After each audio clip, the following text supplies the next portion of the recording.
Hello friends, आप देख रहे हैं आपका अपना यूट्यूब चैनल जीके क्लासेज 1972 और मैं आपके लिए लेकर आया हूं सुप्रीम कोर्ट का लेटेस्ट ऑर्डर। दोस्तों, अगर आप चैनल पर नए हैं तो चैनल को सब्सक्राइब जरूर कीजिएगा। इसी प्रकार के लेटेस्ट अपडेट यहां पर देखने को मिलती हैं। तो दोस्तों, आज सुप्रीम कोर्ट ने एक महत्वपूर्ण डिसीजन दिया है और वो डिसीजन किससे जुड़ा हुआ है? वो है कास्ट सर्टिफिकेट से रिलेटेड। दोस्तों, गलत जाति प्रमाण पत्र के आधार पर आरक्षित पदों पर अगर कोई व्यक्ति नौकरी पाने का प्रयास करता है या नौकरी प्राप्त कर लेता है तो भविष्य में उसको बर्खास्त किया जा सकता है। इससे जुड़ा हुआ सुप्रीम कोर्ट का ये लेटेस्ट ऑर्डर मैं आपके लिए लेकर के आया हूं। पूरी न्यूज क्या है वो आप देख सकते हैं। ये देखिए, नई दिल्ली सुप्रीम कोर्ट का लेटेस्ट आदेश। ठीक है, गलत जाति प्रमाण पत्र के आधार पर आरक्षित पदों पर नौकरी पाने वालों को बर्खास्त किया जा सकता है। ठीक है, ये मामला कौन सा है वो भी देखिए। भुवनेश्वर विकास प्राधिकरण बनाम मधुमिता दास और अन्य सिविल रिट याचिका नंबर 3320/2023 पर सुनवाई करते हुए सर्वोच्च न्यायालय ने दिया आदेश। पूरा जो है ऑर्डर क्या है वो भी मैं आपके लिए लेकर आया हूं। ये आप देखिए, पूरा ऑर्डर जो है सुप्रीम कोर्ट ने हाल ही में दोहराया कि झूठे जाति प्रमाण पत्र के माध्यम से सार्वजनिक रोजगार हासिल करने वाले व्यक्तियों को कोई संरक्षण नहीं दिया जाना चाहिए। न्यायालय ने उड़ीसा हाईकोर्ट के उस फैसले को रद्द कर दिया जिसमें सार्वजनिक प्राधिकारी को एक कर्मचारी को बहाल करने पर विचार करने का निर्देश दिया गया था, जो गलत प्रमाण पत्र के आधार पर आरक्षित पद पर रोजगार प्राप्त करने के लिए दोषी पाया गया था। भुवनेश्वर विकास प्राधिकरण बनाम मधुमिता दास और अन्य। ठीक है, आगे देखिए, न्यायालय ने कहा कि यह मायने नहीं रखता है कि जाति प्रमाण पत्र धोखाधड़ी से प्रस्तुत किया गया था या वास्तविक गलत धारणा के कारण। इरादे का कोई महत्व नहीं है। भारत के मुख्य न्यायाधीश धनंजय वाई चंद्रचूड़ और जस्टिस जेबी पारदीवाला की पीठ ने कहा, क्या कहा देखिए, जो व्यक्ति पद के लिए अयोग्य है उन्हें संरक्षण देने से सुशासन पर हानिकारक प्रभाव पड़ता है। न्यायालय ने माना कि उक्त संरक्षण एक अपात्र व्यक्ति को दुर्लभ सार्वजनिक संसाधन तक पहुंच प्राप्त करने की अनुमति देगी जो एक पात्र व्यक्ति के अधिकारों का उल्लंघन करेगी और किसी अपात्र व्यक्ति को अनुचित लाभ देकर अवैधता को कायम रखेगी। अब इस मामले की संक्षिप्त पृष्ठभूमि देखिए। ठीक है, 1998 में पहले प्रतिवादी ने अनुसूचित जाति के लिए आरक्षित पद पर भुवनेश्वर विकास प्राधिकरण में रोजगार प्राप्त किया जिसकी वो हकदार नहीं थी। 2011 में कर्मचारी के खिलाफ उसकी जाति स्टेटस को लेकर के जांच शुरू की गई। उसने कहा कि हालांकि उसका जन्म एक ब्राह्मण परिवार में हुआ था, लेकिन 1993 में एक एससी वर्ग के व्यक्ति से शादी के बाद उसे अनुसूचित जाति का दर्जा मिल गया। इसलिए तहसीलदार ने पाया कि पहली प्रतिवादी ने जाति प्रमाण पत्र जारी करते समय प्राधिकारी को गुमराह किया था और उसका जाति प्रमाण पत्र रद्द कर दिया था। इसके बाद उड़ीसा सिविल सेवा वर्गीकरण नियंत्रण और अपील नियम 1962 के तहत आरोपों को एक ज्ञापन जारी करके उसके खिलाफ अनुशासनात्मक कार्रवाई शुरू की गई। 2012 में अनुशासनात्मक प्राधिकरण ने पहले प्रतिवादी को सेवा से बर्खास्त कर दिया और वेतन वसूलने का आदेश दिया जिसका भुगतान उसे किया गया था।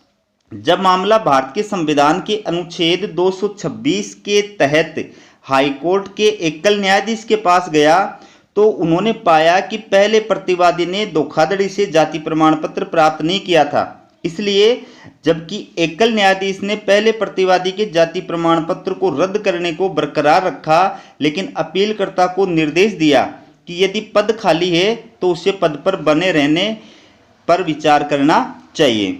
एकल न्यायाधीश ने कविता सालुंके बनाम महाराष्ट्र राज्य 2012 ये सिविल रिट शालिनी बनाम न्यू इंग्लिश हाई स्कूल 2013 ये रिट में सुप्रीम कोर्ट के फैसलों पर भरोसा किया। इसके अनुसरण में जब राज्य प्राधिकरण ने हाई कोर्ट डिवीजन बेंच के समक्ष अपील दायर की तो 564 दिनों में देरी हुई। अपने आक्षेपित फैसले से डिवीजन बेंच ने इस प्रकार वर्तमान अपील में देरी को माफ करने से इनकार कर दिया।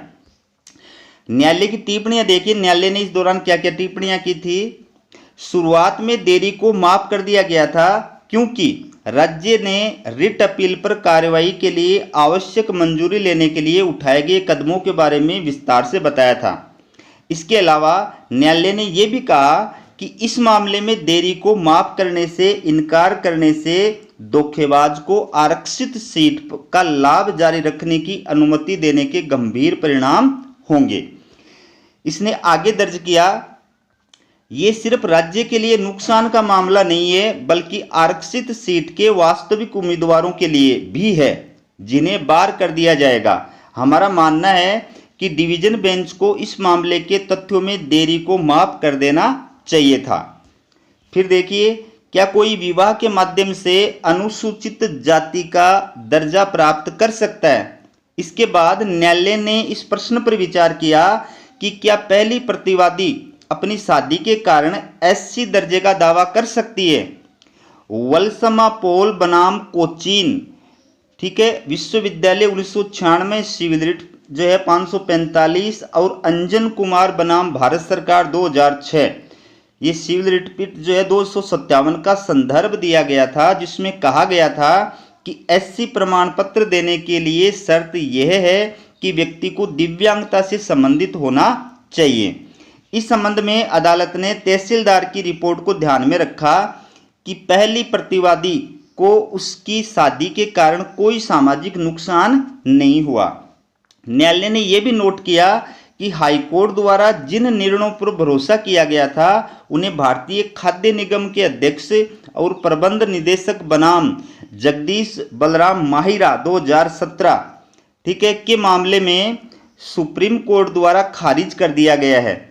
मामले में पहले मुद्दे पर न्यायालय का सवाल था कि क्या उन व्यक्तियों को सुरक्षा प्रदान की जानी चाहिए जो इस तथ्य के बावजूद कि वे आरक्षण से संबंधित नहीं हैं, आरक्षित समुदाय के आरक्षण तक पहुंच सुरक्षित रखते हैं।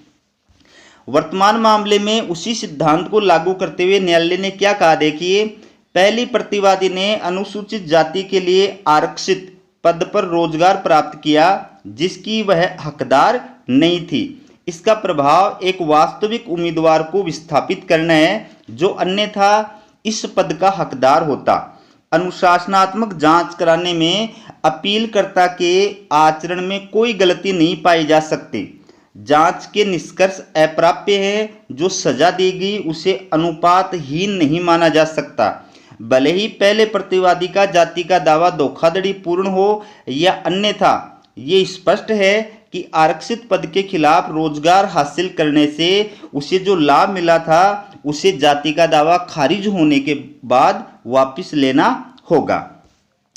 इसलिए उपरोक्त पृष्ठभूमि में न्यायालय ने एकल न्यायाधीश के फैसले को रद्द कर दिया। विशेष रूप से न्यायालय ने निर्देश दिया कि पहली प्रतिवादी से उस अवधि के लिए भुगतान किए गए वेतन की कोई वसूली नहीं की जाएगी जिसके लिए उसने काम किया था। और ये केस जो है वो आपके सामने है, भुवनेश्वर विकास प्राधिकरण बनाम मधुमिता दास और अन्य, सिविल अपील संख्या 3320/2023। ठीक है, तो ये थी आपसे जुड़ी महत्वपूर्ण अपडेट जो मैं आपके लिए लेकर आया हूँ। उसी प्रकार के लेटेस्ट अपडेट पाने के लिए चैनल को सब्सक्राइब जरूर कीजिएगा। हमारा वीडियो देखने के लिए आप सभी दोस्तों का बहुत बहुत धन्यवाद।